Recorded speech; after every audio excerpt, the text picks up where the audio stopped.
여호와께서 모세에게 이르시되 이 백성이 어느 때까지 나를 멸시하겠느냐? 내가 그들 중에 많은 이적을 행하였으나 어느 때까지 나를 믿지 않겠느냐? 내가 전염병으로 그들을 쳐서 멸하고 내게 그들보다 크고 강한 나라를 이루게 하리라. 모세가 여호와께 여짜오되 애굽인 중에서 주의 능력으로 이 백성을 인도하여 내셨거를 그리하시면 그들이 듣고 이 땅 거주민에게 전하리이다. 주 여호와께서 이 백성 중에 계심을 그들도 들었으니 곧 주 여호와께서 대면하여 보이시며 주의 구름이 그들 위에 섰으며 주께서 낮에는 구름 기둥 가운데에서 밤에는 불 기둥 가운데에서 그들 앞에 행하시는 것이니이다. 이제 주께서 이 백성을 하나같이 죽이시면 주의 명성을 들은 여러 나라가 말하여 이르기를 여호와가 이 백성에게 주기로 맹세한 땅에 인도할 능력이 없었으므로 광야에서 죽였다 하리이다. 이제 구하옵나니 이미 말씀하신 대로 주의 큰 권능을 나타내옵소서. 이르시기를 여호와는 노하기를 더디하시고 인자가 많아 죄악과 허물을 사하시라. 형벌받을 자는 결단코 사하지 아니하시고 아버지의 죄악을 자식에게 갚아 3, 4대까지 이르게 하리라 하셨나이다. 구하옵나니 주의 인자의 광대하심을 따라 이 백성의 죄악을 사하시되 애굽에서부터 지금까지 이 백성을 사하신 것 같이 사하시옵소서. 내가 네 말대로 사하노라. 그러나 진실로 내가 살아있는 것과 여호와의 영광이 온 세계에 충만할 것을 두고 맹세하노니 내 영광과 애국과 광야에서 행한 내 이적을 보고서도 이같이 10번이나 나를 시험하고 내 목소리를 청종하지 아니한 그 사람들은 내가 그들의 조상들에게 맹세한 땅을 결단코 보지 못할 것이요 또 나를 멸시하는 사람은 한 사람도 그것을 보지 못하리라. 그러나 내 종 갈렙은 그 마음이 그들과 달라서 나를 온전히 따랐은즉 그가 같은 땅으로 내가 그를 인도하여 드리리니 그의 자손이 그 땅을 차지하리라. 아말렉인과 가나안인이 골짜기에 거주하나니 너희는 내일 돌이켜 홍해길을 따라 광야로 들어갈지니라. 오늘 본문의 말씀은 모세의 중보기도 말씀입니다. 하나님께서 이스라엘 백성들을 심판하신다고 말씀하셨습니다. 가데스 바냐에서 이스라엘 백성들은 12명의 정탐꾼을 뽑았습니다. 가나안으로 보냈습니다. 정탐을 하라고 했습니다. 정탐꾼들이 돌아왔습니다. 보고를 하였습니다. 10명의 정탐꾼들은 부정적으로 보고를 하였습니다. 절대 가나안 사람들과 싸워서 이길 수 없다라고 하였습니다. 광야에서 죽게 되었다라고 하였습니다. 그러나 2명의 정탐꾼은 긍정적인 보고를 하였습니다. 여호수아와 갈렙입니다. 가나안 땅은 하나님께서 우리에게 주신 땅이다. 그들은 우리의 밥이다. 하나님이 함께하니까 우리가 올라가서 취하자라고 보고를 하였습니다. 이스라엘 백성들은 부정적인 정탐꾼들의 소리를 받아들였습니다. 원망했습니다. 불평했습니다. 이것을 하나님께서 다 듣고 계신 것입니다. 하나님께서 분노하셨습니다. 이스라엘 백성들을 심판하신다고 하셨습니다. 이때 모세가 하나님 앞에 나아가 중보 기도를 드린 것입니다. 하나님께서는 이스라엘 백성들을 진멸하고 모세를 통해서 크고 강한 나라를 세우겠다라고 하셨습니다.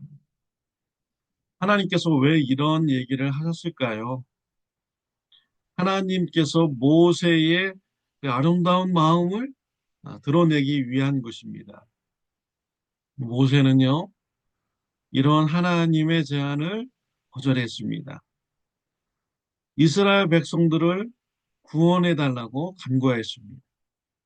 모세는 자기 자신보다 또 자기의 가족보다 이스라엘 민족의 구원을 더 생각한 자입니다.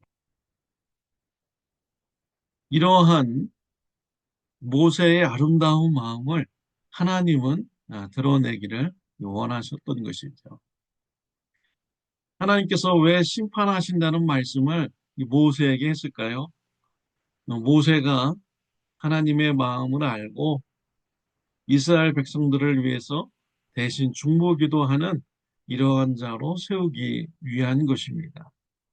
모세는 하나님의 뜻을 잘 알고 있었습니다. 모세는 이스라엘 백성들을 위하여 중보기도를 드립니다.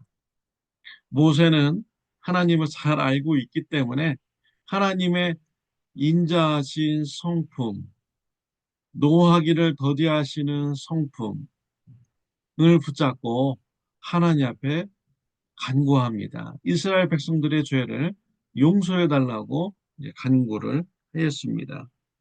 19절입니다. 구하옵나니 주의 인자의 광대하심을 따라 이 백성의 죄악을 사하시되 애굽에서부터 지금까지 이 백성을 사하신 것 같이 사하시옵소서. 하나님의 성품을 붙잡고 하나님께 용서해 달라고 기도를 드린 것입니다. 이와 같은 모세의 중보기도를 하나님은 응답하셨습니다. 20절에 보면 여호와께서 이르시되 내가 네 말대로 사하노라 라고 했습니다. 그래서 하나님께서는 이스라엘 백성들을 진멸시키는 이러한 심판을 행하지 않습니다. 단지 좀 낮은 단계의 책망을 하나님께서 이제 하시게 됩니다. 하나님은 공의로우신 분이시기 때문에 죄를 반드시 심판하시는 이러한 분이십니다.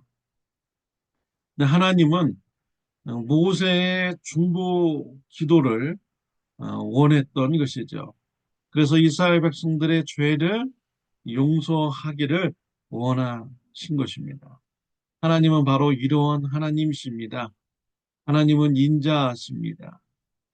노하기를 더디하신 분이십니다. 우리의 죄를 용서해 주시기를 원하시는 분이 우리 하나님이신 것입니다. 저와 여러분들이 모세와 같이 하나님의 인자한 성품을 붙잡고 가족들의 죄, 성도님들의 죄, 이웃들의 죄를 용서해 달라고 중보기도하는 중보기도자가 되시기를 바랍니다. 모세가 이스라엘 백성들의 죄를 용서해 달라고 중보기도 드린 것은 이번이 처음이 아닙니다. 출애굽기 32장에 보면 이스라엘 백성들이 금송아지를 만들어 놓고 금송아지가 하나님이다 라고 하면서 우상 숭배하였습니다. 하나님께서 진노하셨습니다. 이스라엘 백성들을 진멸시키겠다고 하셨습니다. 모세를 통해서 강한 나라를 만들겠다고 하셨습니다. 이때 또 모세가 이스라엘 백성들을 위해서 중보기도 드렸습니다.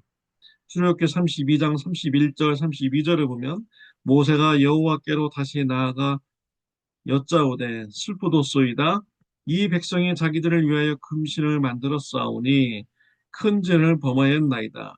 그러나 이제 그들의 죄를 사하시옵소서. 그렇지 아니하시오면 원하건대 주께서 기록하신 책에서 내 이름을 지워버려 주옵소서. 모세는 자신의 이름이 생명책에서 지워져도 좋으니까 이스라엘 백성들을 용서해달라고 중보기도 드린 것이죠. 하나님은 이러한 모세의 중보기도자를 원하고 있는 것입니다. 사랑하는 성도 여러분, 하나님의 뜻이 무엇인지 우리는 모세와 같이 잘 알아야 합니다. 하나님은 죄를 심판하시기보다 죄를 용서하기를 원하시는 분이 바로 우리 하나님이신 것이죠. 이런 하나님의 뜻을 알아 우리 주위에 있는 가족들, 성도님들, 또 이웃들, 그들의 죄를 용서해 달라고 하나님께 중보기도 드려야겠습니다. 시편 103편 8절에 보면 여호와는 긍휼이 많으시고 은혜로우시며 노하기를 더디하시고 인자하심이 풍부하시도다. 하나님은 긍휼이 많으신 분입니다. 은혜로우신 분입니다. 노하기를 더디하시는 분입니다. 이러한 하나님의 성품을 붙잡고 중보 기도를 드려야 합니다. 히브리서 4장 16절에 보면 그러므로 우리는 긍휼하심을 받고 때를 따라 돕는 은혜를 얻기 위하여 은혜의 보좌 앞에 담대히 나아갈 것이니라. 하나님의 긍휼하심을 얻기 위하여 중보기도 드려야 합니다. 가족들과 성도님들과 이웃들에게 하나님의 긍휼하심의 은혜와 용서의 은혜가 함께 하도록 중보기도 드리는 저와 여러분들이 되시기를 바랍니다. 기도드리겠습니다. 하나님의 아버지, 하나님은 용서하기를 원하시고 은혜와 긍휼이 풍성하신 하나님이심을 말씀을 통해서 같이 나누었습니다. 하나님의 성품을 우리가 알고 하나님의 뜻을 아는 자가 되게 하여 주옵소서. 모세와 같이 하나님의 기쁨이 되는 중보 기도자가 되게 하여 주옵소서. 가족들의 죄, 성도님들의 죄, 이웃들의 죄를 볼 때마다 손가락질하지 않게 하여 주옵소서. 미워하지 않게 하여 주옵소서. 하나님의 성품을 붙잡고 그들의 죄를 용서해 달라고 중보기도하는 자가 되게 하여 주옵소서. 예수님의 이름으로 기도드렸습니다. 아멘. 오늘 하루도 하나님의 성품을 붙잡고 이웃의 죄를 용서해 달라고 기도하는 저와 여러분이 되시기를 바랍니다.